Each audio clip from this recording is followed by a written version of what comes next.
একটা ছোট্ট মেয়ে এই আসিয়া। মাগুরা জেলার শ্রীপুর উপজেলার জারিয়া গ্রামের এক দরিদ্র পরিবারে তার জন্ম।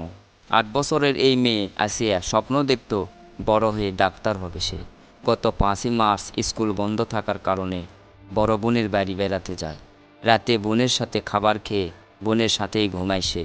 কিন্তু রাত ২:৩০ তার বোন ঘুম ভেঙে দেখে আসিয়া ঘরের মেঝেতে পড়ে আছে। আসিয়া তার বোনকে বলে, আমার খুব কষ্ট হচ্ছে।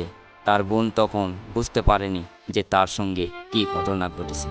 রাত শেষে সকালবেলা প্রথমে তাকে মাগুরার ২৫০ শয্যা বিশিষ্ট সরকারি হাসপাতালে ভর্তি করা হয়।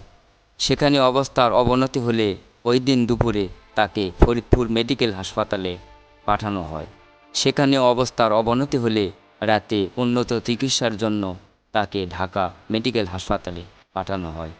সংকটাপন্ন অবস্থায় তাকে শনিবার সন্ধ্যায় সিএমএসএইচ হাসপাতালে ভর্তি করা হয়।